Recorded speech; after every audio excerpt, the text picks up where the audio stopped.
Halo semuanya, izin memperkenalkan diri. Nama saya Fedra Sandrina Manalu dari Fakultas Keguruan dan Ilmu Pendidikan, Program Studi Pendidikan Kimia, NPM 22130230068. Di video kali ini, saya akan memberikan ringkasan dari PKKMB Universitas Lampung 2022. Dimulai dari hari pertama PKKMB Unila pada 15 Agustus 2022.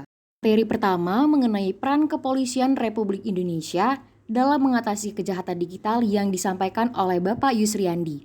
Pak Yusriandi menjelaskan mengenai UU ITE. Undang-Undang ITE sendiri memuat ketentuan mengenai penyelenggaraan sistem elektronik untuk mendukung informasi dan transaksi elektronik, serta pasal-pasal mengenai perbuatan yang dilarang dan ketentuan pidana. Selanjutnya ada pemanfaatan teknologi informasi dan transaksi elektronik, diantaranya dari mencerdaskan kehidupan bangsa sampai memberikan rasa aman, keadilan, dan kepastian bagi pengguna dan penyelenggara teknik informatika. Pak Yusriandi juga memberikan contoh pelanggaran hukum di dunia maya. Di antaranya ada pelanggaran isi situs web seperti pornografi dan pelanggaran hak cipta, ada penipuan online, pencemaran nama baik, penipuan kartu kredit, illegal access, dan judi online. Kami juga diberikan tips and trik agar terhindar dari jeratan hukum UU ITE yang bisa diterapkan ke dalam kehidupan sehari-hari. Materi kedua disampaikan oleh Dr. Susetia Herawati STMSI mengenai pengembangan karakter mahasiswa sebagai intelektual dan anti kekerasan. Di sini kami dijelaskan terlebih dahulu mengenai pengertian dari bullying dan di mana saja bisa ditemukan bullying. Kami juga diberikan tanggung jawab yang harus kami lakukan selama menjadi mahasiswa. Dan materi terakhir dari hari pertama yaitu mengenai pengembangan karakter mahasiswa dalam perspektif agama yang disampaikan oleh Dr. Kiai Haji Said Akil Siraj MA. Di materi ini dijelaskan mengenai kehidupan beragama yang harus saling menghargai dan saling menghormati. Dilanjut hari kedua PKKMB Unila pada 16 Agustus 2022. Pertama, kami diberi materi oleh Profesor Dr. Heriandi SHMSI mengenai Merdeka Belajar Kampus Merdeka. Kami diberikan 6 indikator profil pelajar Pancasila yang harus kami terapkan. Dipaparkan juga mengenai tujuan Merdeka Belajar Kampus Merdeka, yaitu untuk mendorong proses pembelajaran di perguruan tinggi yang semakin otonom dan fleksibel, serta menciptakan kultur belajar yang inovatif, tidak mengekang dan sesuai dengan kebutuhan mahasiswa.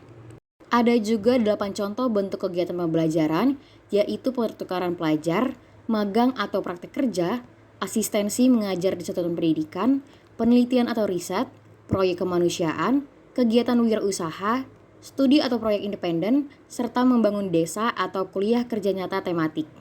Selanjutnya materi dari Bapak Asep Sukohar mengenai kesadaran lingkungan hidup, manajemen resiko, dan kampus sehat.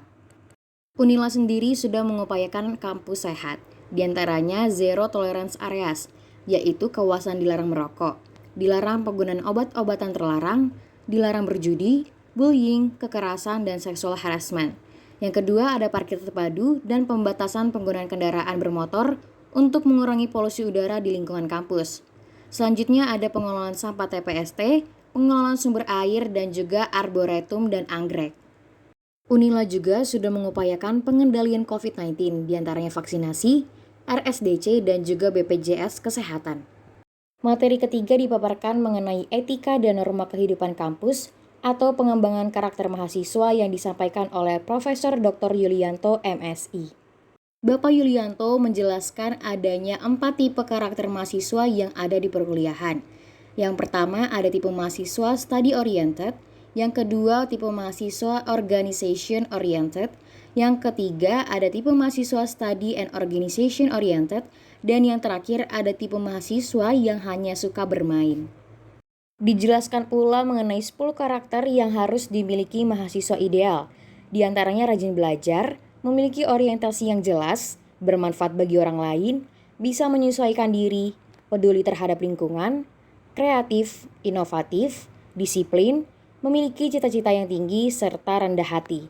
Di materi terakhir PKKMB Universitas Lampung yang disampaikan oleh Bapak Suharso, dijelaskan mengenai perguruan tinggi di era revolusi industri 4.0 dan kehidupan kampus di masa pandemi.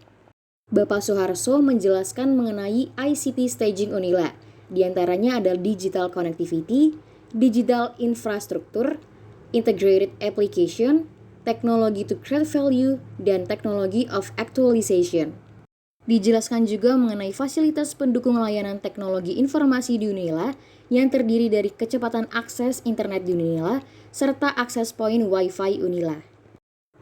Terdapat juga aplikasi dan produk layanan untuk mahasiswa Unila yang terdiri dari lisensi software serta email instasi Unila dengan unlimited G Drive space.